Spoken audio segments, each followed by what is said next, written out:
Esta semana foi sancionada uma nova lei que inclui a educação política e direitos da cidadania no currículo obrigatório da Educação Básica Nacional. Além disso, tramita no Congresso Nacional também um outro projeto de lei que, se aprovado, pode incluir educação financeira na grade curricular das escolas. As duas propostas levantam um debate sobre qual o papel da escola na formação de crianças e adolescentes para a sociedade. E para falar mais sobre isso, nós convidamos agora Cláudia Cochin, especialista em políticas educacionais e presidente do Instituto Salto. Cláudia, muito boa tarde para você, tudo bem? Obrigada por participar dessa entrevista nesse sábado à tarde.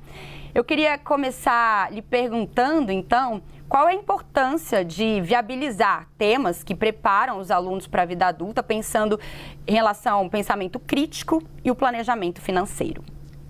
Bom, boa tarde, Carol. Boa tarde a quem nos assiste aqui na CNN. Um prazer estar novamente aqui.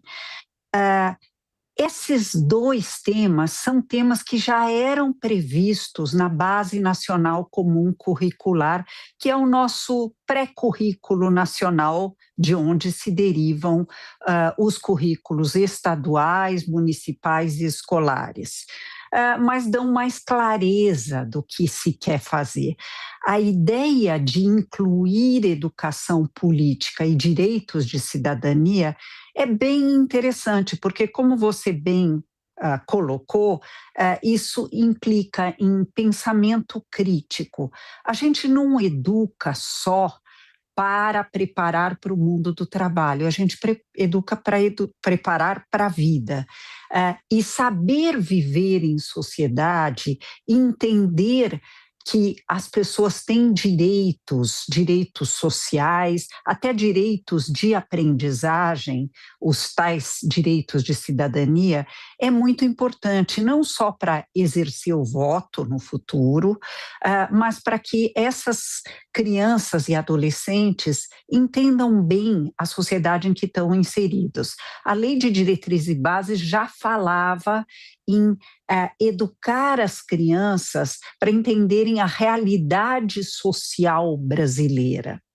Com relação mais especificamente à educação financeira, que ainda não foi sancionada, foi discutida na Câmara, foi remetida para o Senado e por conta de algumas alterações, porque a Câmara tinha pensado nisso como uma disciplina adicional. Não adianta ter mais de 13 matérias, fica uma coisa.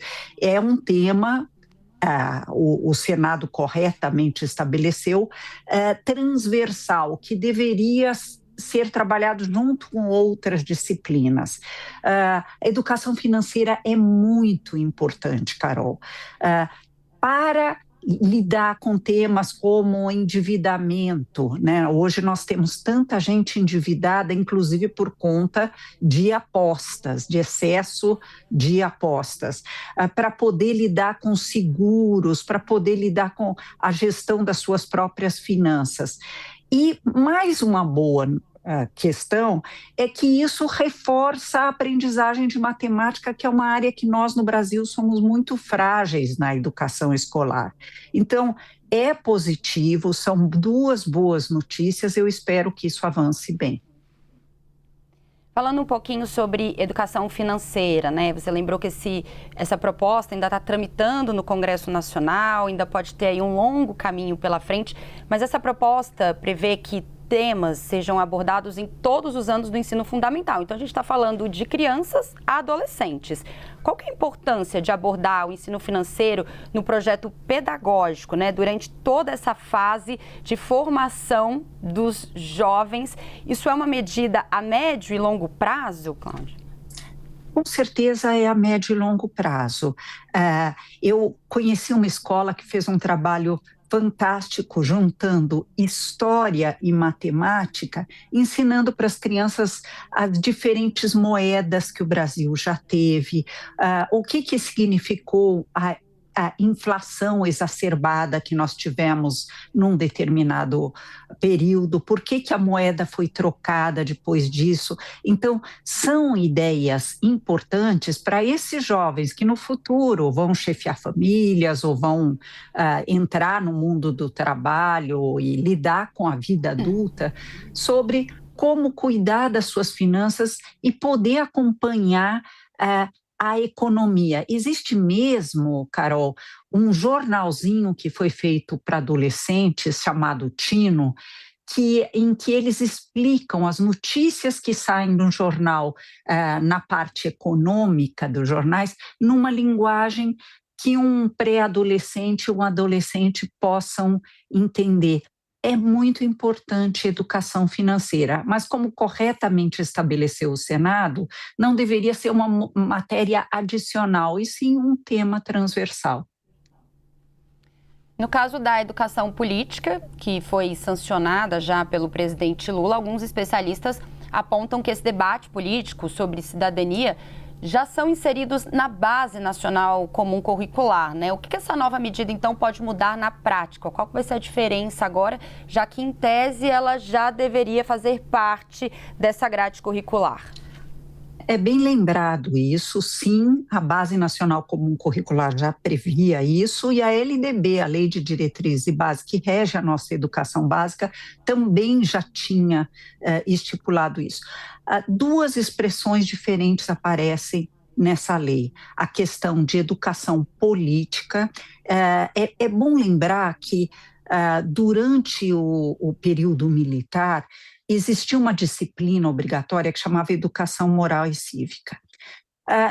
Não é errado ensinar civismo, mas foi bom ter removido essa disciplina, porque ela era ensinada de uma maneira muito doutrinária. A gente decorava isso, eu tenho idade para ter feito essa disciplina, a gente decorava uma série de mantras e devolvia numa prova.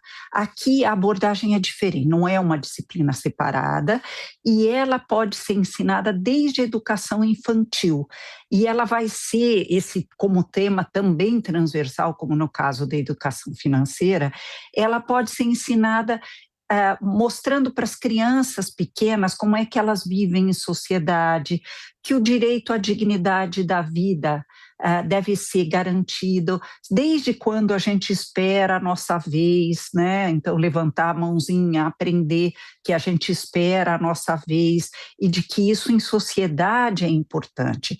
Educar para viver em sociedade é muito importante, especialmente numa sociedade, Carol, tão polarizada, às vezes movidas por ódios como o nosso, em que a gente torce para grupos políticos como se torcêssemos para jogos de futebol ou times, com raiva em relação ao outro.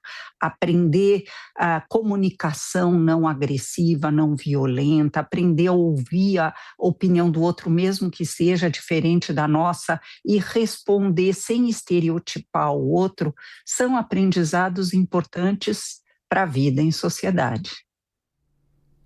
É isso, vamos esperar então que essas medidas surtam efeito, né, a médio e longo prazo, como a gente estava conversando, e ajudem a formar essa nova geração mais consciente em relação ao dinheiro, né, a evitar o endividamento e também a futuramente salvar ali, a economizar e investir com todos esses recursos.